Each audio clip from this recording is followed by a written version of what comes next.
جی وعلیکم السلام جی۔ جی سر، میرا نام تحریم رفت ہے، میں چہلم سٹی سے بات کر رہی ہوں۔ محترم پرائم منسٹر صاحب، میرا سوال یہ ہے کہ آپ ہمیشہ ہی ریاست مدینہ کی بات کرتے ہیں، جسے سن کر بہت خوشی ہوتی ہے، لیکن وزیر اعظم صاحب، ریاست مدینہ کا آغاز تو غربت کے خاتمے کے لیے کیا گیا تھا۔ نبی کریم صلی اللہ علیہ وسلم نے غربت کے غریب مہاجرین کو امیر انصاری کا بھائی بنایا، جس سے غریب پہ بوجھ آنے کی بجائے امیروں کے وسائل غریبوں میں تقسیم ہوئے۔ لیکن آج آپ کے 3 سالہ دور اقتدار میں مہنگائی کا جن آپے سے باہر ہو چکا ہے، بجلی اور پیٹرول کی قیمتیں انتہا کو چھو رہی ہیں۔ اگر آپ واقعی وطن عزیز پاکستان کو ریاست مدینہ کا ماڈل بنانے میں مخلص ہیں تو پلیز ہمیں بتائیں کہ آپ کی حکومت مہنگائی کے سامنے بے بس کیوں نظر آتی ہے۔ بہت شکریہ۔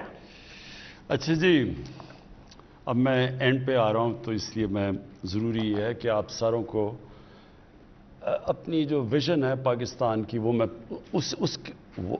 وہ بتاؤں کہ ویژن کیا ہے اور ہم کس طرح اس ویژن کی طرف جا رہے ہیں، تاکہ آپ کو یہ پتا ہو نا قبلہ کون سا ہمارا، ہم جا کدھر رہے ہیں، یعنی یہ جو ساری کوششیں کر رہے ہیں یہ کس منزل کی طرف ہے۔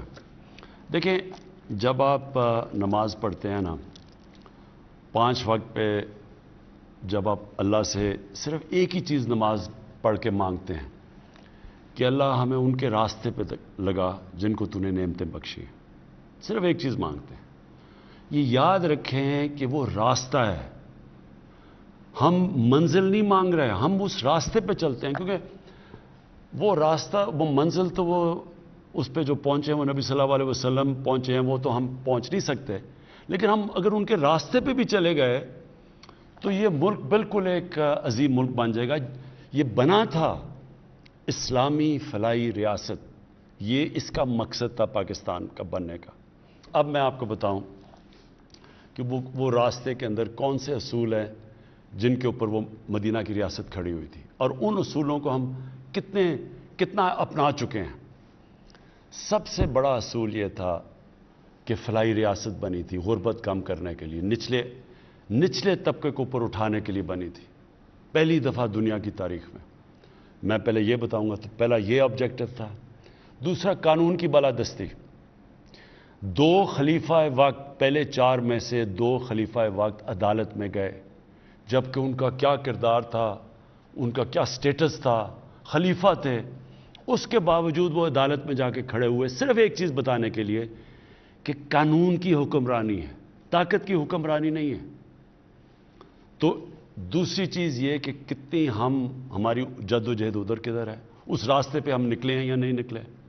اور تیسری کہ جب لا الہ الا اللہ ایک انسان پڑھ لیتا ہے تو پھر کسی اور انسان یا کسی کے سامنے جھکنا شرک ہوتا ہے۔ لا الہ الا اللہ ایک انسان کو آزاد کر دیتا ہے، یہ بے شرمی سے، بے غیرتی سے، ہاتھ پھیلانے سے۔ ایک لا الہ الا اللہ ایک چھوٹے سے انسان کو بڑا انسان بنا دیتا ہے، ایک خوددار قوم۔ اور یہ 3 پرنسپلز پہ کھڑی ہوئی تھی مدینہ کی ریاست۔ جب ہمارے نبی صلی اللہ علیہ وسلم نے خط بھیجے پرشین ایمپرر کو، ایک سپر پاور، دوسری طرف رومن ایمپرر، بیزنٹائن ایمپرر ہرکلیس، اس کو جب خط بھیجا تو انہوں نے امداد مانگنے کے لیے نہیں بھیجا، انہوں نے یہ نہیں کہا ہمیں قرضے دے دو یا ہمیں ایڈ دے دو، ہمارے حالات بڑے برے، اور برے حالات تھے مسلمانوں کے۔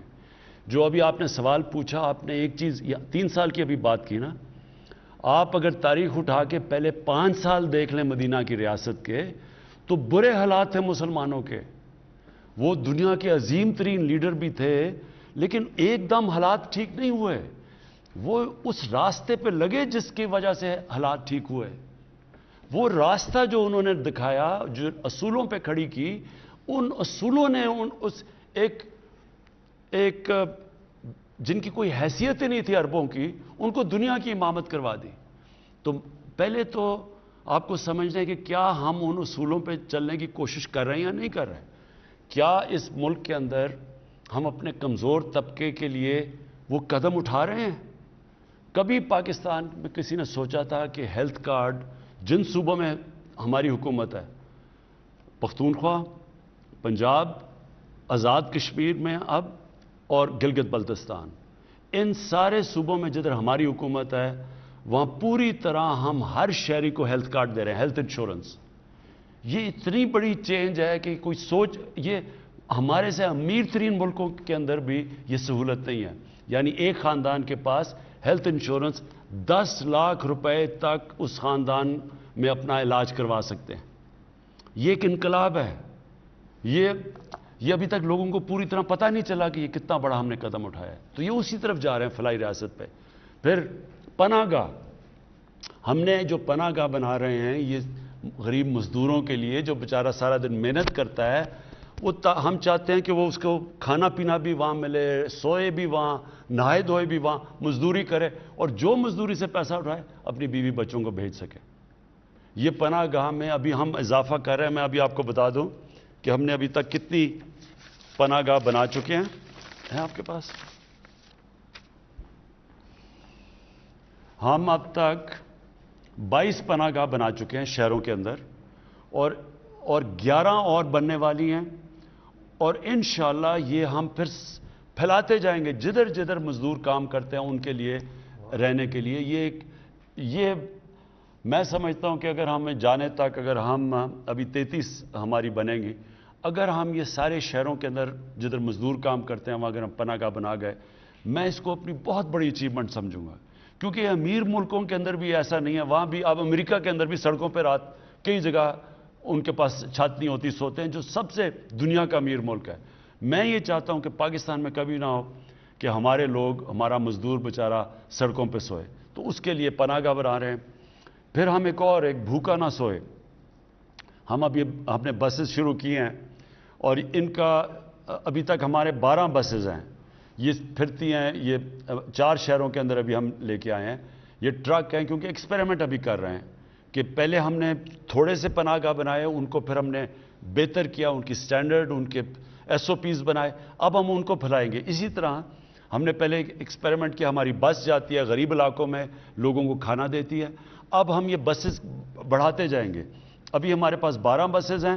ہمارا ہے کہ اگلے 6 مہینے میں 50 ٹرک ہمارے جائیں غریب علاقوں کے اندر, اور انشاءاللہ اس کو مزید بڑھاتے جائیں گے. اچھا جی, اس کے علاوہ جو اب ہم کرنے جا رہے ہیں وہ ہے کامیاب پاکستان. اب یہ میرا سب سے بڑا پروگرام آنے والا ہے. کامیاب پاکستان کے اندر کیا ہوگا کہ جتنے 40% جو ہمارے خاندان ہیں جو نچلے طبقے میں ہیں, ان کے لیے ایک گھر کے اندر ایک کو ٹیکنیکل ایجوکیشن ملے گا, سارے گھر کو ہیلتھ کارڈ ملے گا تاکہ وہ ان کا علاج ہو جائے. ایک ہم ان کو مائکرو فائنانس سے اپنا گھر بنا کے ان کو قرضہ لے کے دے رہے ہیں. یہ مائکرو فائنانس کمپنیز ہیں, وہ کیا کریں گی کہ اگر میں اپنا گھر بنانا چاہوں تو ان کو پہلی دفعہ پاکستان کی تاریخ میں فائنانس ملے گا.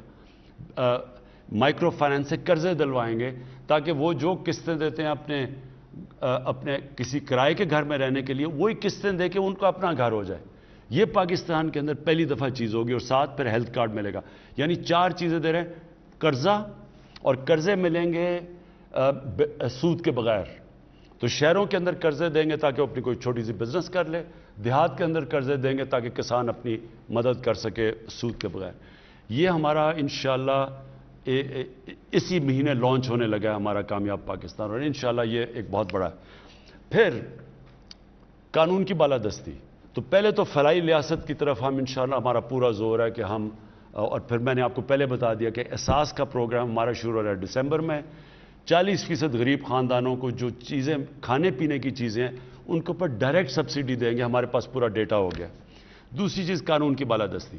یہ ہماری سب سے بڑی اس وقت جہاد چل رہی ہے.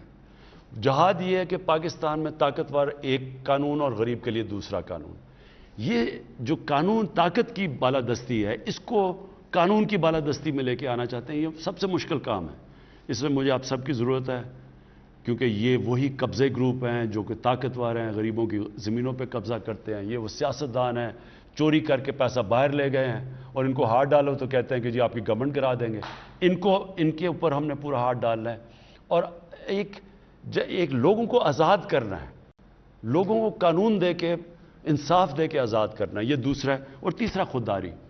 ہم یہ وہ ملک بنانا چاہتے ہیں جو انشاءاللہ ایک اپنے پیر پہ کھڑا ہو, کبھی کسی سے ہمیں بھیک نہ مانگنی پڑے، قرضے نہ مانگنے پڑیں، کسی کے سامنے ہم ایڈ دے کے اپنی ان کی جنگوں میں نہ شامل ہوں، کیونکہ وہ ہمیں پیسے دے رہے ہیں تو ہم ان کی جنگ میں شامل ہو جائیں۔